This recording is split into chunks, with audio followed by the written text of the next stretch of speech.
আলোচনার আমাদের সঙ্গে যুক্ত রয়েছেন রংপুর বেগম রোকেয়া বিশ্ববিদ্যালয়ের সাবেক উপাচার্য, জানিব chairman lieutenant colonel doctor Nazmul Hasan Kalimullah.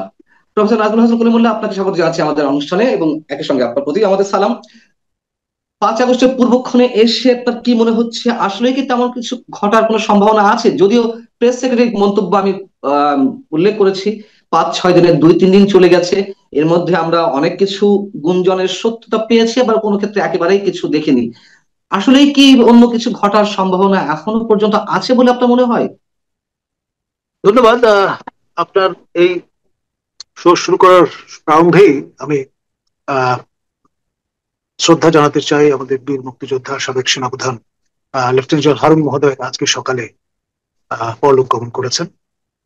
তার শোক সন্তপ্ত পরিবার এবং জি, একই সঙ্গে আমরাও গভীর শ্রদ্ধা জানাচ্ছি একজন রণাঙ্গনের মুক্তিযোদ্ধা বীর প্রতীক হারুন রশিদের প্রতি, নিঃসন্দেহে। তো যাই হোক, জীবন চলমান এবং আমরা আমাদের বর্তমান যে পরিস্থিতি সেটি একদম নিবিড় ভাবে পর্যবেক্ষণরত অবস্থায় আছি। যে আয়োজনটি আমরা গতকাল দেখলাম, ইশতেহার হাজির করেছে এনসিপি, বৃষ্টি স্নাত শহীদ মিনারে ডগ স্কোয়াড থেকে শুরু করে পুলিশের সার্বক্ষণিক প্রহরায় তারা পরবর্তীতে দেখলাম যে একটি বিশেষ দলের কর্মীরা তাদের যে জমায়েত সেটিকে পরিপুষ্ট করেছেন, কারণ খুব বেশি লোক কিন্তু তারা হাজির করতে পারেননি। তবে যেই ইশতেহার তারা হাজির করেছেন সেখানে সবচেয়ে তাৎপর্যপূর্ণ মনে হয়েছে আমার কাছে সেকেন্ড রিপাবলিক এবং নতুন সংবিধান প্রণয়নের যে প্রতিজ্ঞা তারা করেছেন তাতে। এখন আগামীকাল স্বয়ং সরকার প্রধান, আমাদের মাননীয় প্রধান উপদেষ্টা professor doctor Yunus, Nobel laureate, তিনি মানিক মিয়া এভিনিউতে আপনার সংসদ ভবনকে পশ্চাতে রেখে এই জুলাই সনদ নিজে ঘোষণা করবেন বলে বিশ্বস্ত সূত্রে জানা গেছে। এখন ঘোষণাপত্র, ঘোষণাপত্র ঠিক আছে, যাই হোক, মানে নোমেনক্লেচার নিয়ে নানান রকমের ধোঁয়াশা আছে। তো সেজন্য ওই কোন একটি প্রত্যয় ব্যাখ্যা ব্যবহার করলাম আমরা। তো ট্রেন ভর্তি করে সরকারি খরচে লোকজন হাজির করা সারা বাংলাদেশ থেকে, এটি একটি অভিনব বিষয় পরিসরে। এই প্রথমবারের মতো আমরা রাষ্ট্রীয় উদ্যোগে জনগণের করের টাকায় খরচ করে এই ট্রেন আপনার মোবিলাইজেশন আমরা লক্ষ্য করছি, যেটা আনপ্রেসিডেন্টেড। এখন প্রফেসর ইউনূসের এই জামানায় হুকুমতে আমরা অনেক আনপ্রেসিডেন্টেড ঘটনা দেখছি, এবং কালকে এই ঘোষণার মধ্য দিয়ে যদি পুরো খোল নইচে পাল্টে যাওয়ার পরিস্থিতি তৈরি হয় রাষ্ট্রের, সরকারের, তাহলে আপনার খুব সিরিয়াসলি বিষয়টাকে অনুধাবনের চেষ্টা করতে হবে। যে বিষয়টা তাৎপর্য বহন করে যে একটা কৌশল, রণনীতি এবং রণকৌশল এই সরকারের দুটি। আপনি যদি খেয়াল করে থাকেন, একটি হচ্ছে মব আপনার ভায়োলেন্স, আরেকটি হচ্ছে ট্যাগিং কালচার। এই দুটি যেখানে যেটা প্রযোজ্য সেখানে আমরা ব্যবহৃত হতে দেখেছি। এখন মাইক্রো পার্সপেক্টিভে, মাইক্রো স্কেলে মব আপনার ভায়োলেন্সটা খুবই কার্যকর হাতিয়ার হিসেবে তারা ব্যবহার করেছেন, আর ম্যাক্রো পার্সপেক্টিভে এই ট্যাগিং কালচার, বিশেষ করে প্রশাসনে যারা আছেন তাদেরকে ভয় দেখানোর জন্য, কাবু করার জন্য, তারপরে ব্ল্যাকমেইল করবার জন্য এটি ব্যবহৃত হয়েছে। এবং এই একই কায়দায় এবার আপনার এনসিপি যদি এ ধরনের কৌশলের আশ্রয় নিয়ে বসে তাদের মেন্টরের ইঙ্গিতে, যে তারা স্বাক্ষর করবে না যতক্ষণ পর্যন্ত না ওই ক্লজগুলো প্রযুক্ত হচ্ছে, তখনই কিন্তু আপনার নতুন একটা বল গেম শুরু হবে। সেটাও সম্ভাবনা উড়িয়ে দেওয়া যায় না। মানে মোট কথা অনেক ইফ এন্ড বাট এবং একটা মাইন্ডফিল্ড সামনে সৃজিত হতে চলেছে। আমার একটা প্রশ্ন, যে যেই ঘোষণাপত্র মঙ্গলবার 5 আগস্ট জাতীয় পর্যায়ে বা সরকারের পক্ষ থেকে প্রধান উপদেষ্টা উপস্থাপন করতে যাচ্ছেন, সেখানে আমি যতদূর জানি সেকেন্ড রিপাবলিকের কথা উল্লেখ নেই। তবে এনসিপি পক্ষ থেকে রোববার তাদের সমাবেশে সেকেন্ড রিপাবলিকের কথা বলা হয়েছে, দাবি জানানো হয়েছে, এবং তারা সংবিধান দুমড়ে মুচড়ে ফেলার কথা উল্লেখ করেছে, যদিও এটি রাষ্ট্রদ্রোহিতা। আমরা এক্সিস্টিং সংবিধানের বিরুদ্ধে এইভাবে কথা বলছি, এখনো কোনো বিপ্লবী সরকার গঠন হয়নি বা হওয়ার কোনো প্রশ্নই ওঠে না, সেখানে তারা মুহুর্মুহু সংবিধানের বিরুদ্ধে এভাবে কথা বলছে। যাও, এখন আপনার কি মনে হয় যে 5 আগস্ট যে ঘোষণাপত্র উপস্থাপন করা হতে যাচ্ছে ছাত্রদের, এই দাবির মুখে সেখানে সেকেন্ড রিপাবলিক সংক্রান্ত কোনো বিষয় সংযুক্ত করা হতে পারে? আমি অবাক হব না, কারণ হচ্ছে কি, আমাদের মাননীয় পরিবেশ উপদেষ্টা কিছুদিন আগে মুখ ফসকে বলে দিয়েছেন যে এনসিপি হচ্ছে সরকারি দল। এখন শাসক দল সরকারি দল, তার স্ট্যাটাস কিন্তু থাকে সবসময় অগ্রগণ্য ভাবেই। এবং এই যে দলটি, সেটি বেসিক্যালি প্রফেসর ইউনূসের দীর্ঘদিনের লালিত স্বপ্নের বাস্তবায়ন, কন্ডুইট। তো ন্যাচারালি ব্যাটে বলে যদি তারা খেলে দেন, সবাইকে ধোঁয়াশায় ফেলে, তাহলে অবাক হওয়ার কিছু থাকবে না। বুঝতে হবে যে দীর্ঘ পরিকল্পনার হোমওয়ার্ক করে মেটিকুলাস ডিজাইনের ভিত্তিতে এই সরকার ক্ষমতায় এসছে। সুতরাং আপনার এখানে কোনো কিছুকে সরলভাবে দেখবার সুযোগ নেই। এক।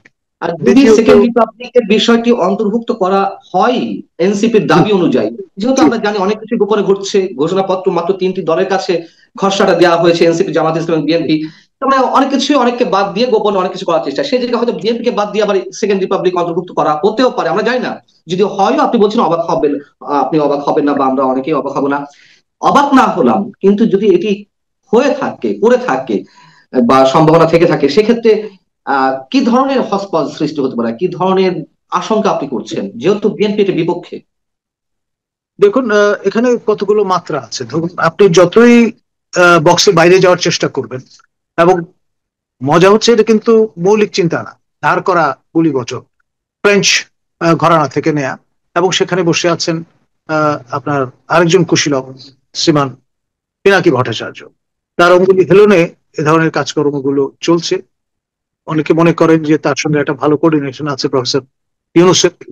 আবার যারা এই তরুণ তুর্কি, তাদের, এবং তাদের আবার আটলান্টিকের ওই পারে বিশ্বস্ত মুরিদও আছে।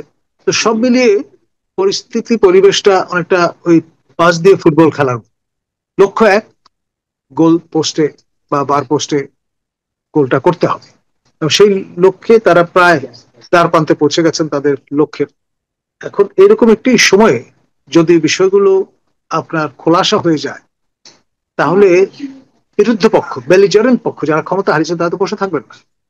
আপনার ইতিমধ্যে যেই কথাটা চাউর হয়েছে যে ভারতের রাজধানী দিল্লিতে বসে সাবেক প্রধানমন্ত্রী তিনি প্রবাসী সরকার গঠনের একটা উদ্যোগ নিতে যাচ্ছেন, এটি কিন্তু আমার কথা না। এটা প্রথম আমরা উল্লেখ পাই অস্ট্রেলিয়া নিবাসী ফজলুল বারী, যিনি জনকণ্ঠে একসময় সিনিয়র সাংবাদিক হিসেবে কাজ করেছেন, তার শোতে। এবং এটুকু শুনেছি আমি, গৌতম লাহিড়ী, ভারতের সিনিয়র সাংবাদিক, তিনি হয়তো এই বিষয়ে বিস্তৃত আলোচনা করার একটা সূত্রপাত করতে যাচ্ছেন, এরকম শোনা গেছে। ফলে যতই এই বিষয়গুলো পরিষ্কার হবে, ততই বেলিজারেন্ট পার্টি তারা তাদের মতো করে তাদের অবস্থান পরিষ্কার করবে। এবং যেটি আমাদের মাহফুজ আলম মহোদয়, আমাদের মাননীয় তথ্য উপদেষ্টা, তিনি বেশ কিছুদিন আগে তার ভেরিফাইড ফেসবুক পেজে জানান দিয়েছিলেন যে তিনি আশঙ্কা করছেন সামনে গৃহযুদ্ধ পরিস্থিতি তৈরি হতে পারে। তো তার সাইন সিমটম কিন্তু মোটামুটি সীমারে। সেই জন্যে আপনার দেশবাসীকে আসলে সতর্ক হতে হবে।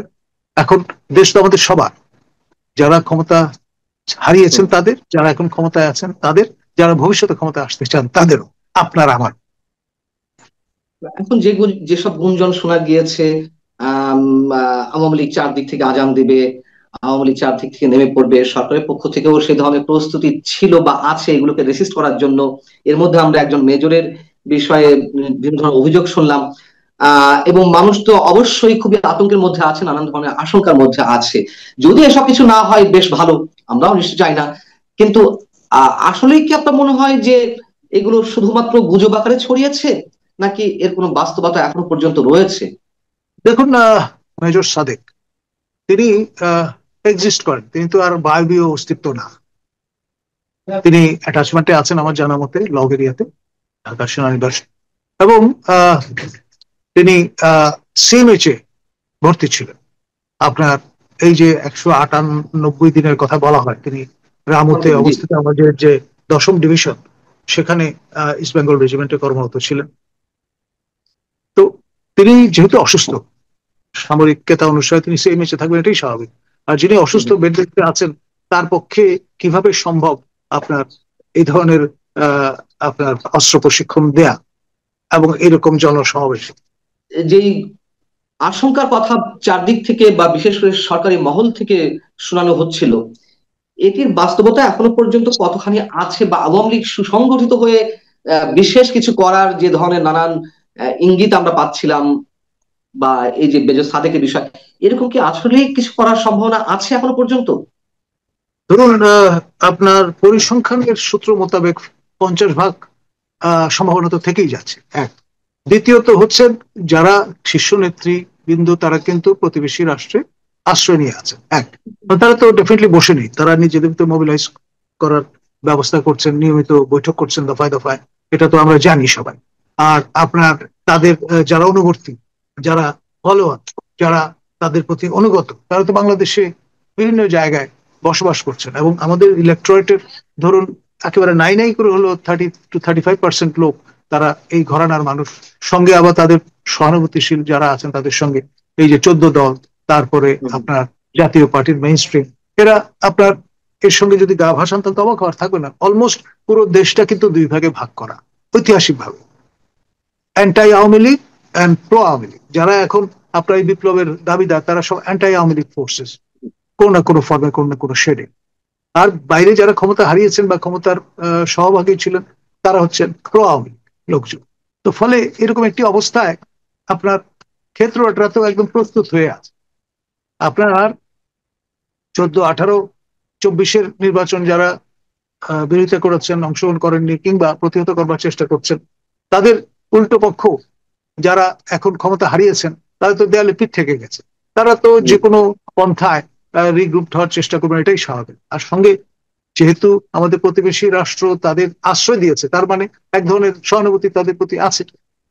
এবং যদি না থাকতো তাহলে তো তাদেরকে বের করে দিত, ওখানে থাকার কোনো সুযোগই থাকতো। এরকম একটা গুঞ্জন ছড়াচ্ছে যে সেকেন্ড রিপাবলিক যদি ঘোষণা করা হয়, তার পরবর্তীতে ডক্টর ইউনূস হবেন রাষ্ট্রপতি, প্রধানমন্ত্রী হবেন তারেক রহমান, উপপ্রধানমন্ত্রী হবেন নাহিদ ইসলাম এনসিপির, এবং জাতীয় প্রধান উপদেষ্টা হবেন ডাক্তার শফিকুর রহমান জামাত ইসলামের আমির। এইগুলোর কোনো ভিত্তি আছে বলে মনে হয় আপনার কাছে?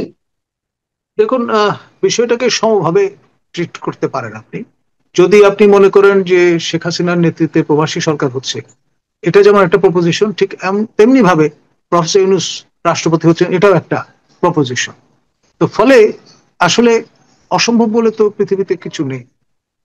নেপোলিয়ান বলেছিলেন, nothing is impossible in my dictionary. তো তার ডিকশনারিতে সেই আমলে ছিল না, এখন অনেকের ক্ষেত্রে সেটি একই রকম ভাবে সমভাবে প্রযোজ্য হতে পারে। আসলে সময়ই বলে দেবে শেষ পর্যন্ত কি দাঁড়াচ্ছে। শেষ আরেকটা বিষয় আপনার দৃষ্টি আকর্ষণ করব। টিআইবি ট্রান্সপারেন্সি ইন্টারন্যাশনাল বাংলাদেশ, তারা আজকে একটি সংবাদ সম্মেলন করেছেন।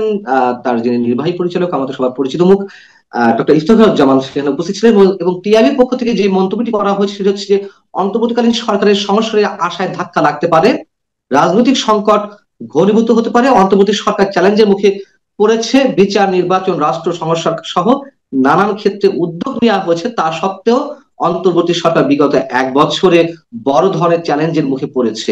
এবং এই যে চ্যালেঞ্জের কথা, এই যে ডক্টর মোহাম্মদ ইউনূস যে নানান ক্ষেত্রে ব্যর্থতা পরিচয় দিচ্ছেন, এগুলো জাতীয়ভাবে আন্তর্জাতিক ভাবেও নানান ভাবে আসছে। এপি আজকে একটি নিউজ করেছে, অ্যাসোসিয়েটেড প্রেস তারা করেছে, নানান গণমাধ্যমে ডক্টর মোহাম্মদ ইউনূসের সফলতা ব্যর্থতার কথা তুলে ধরা হচ্ছে।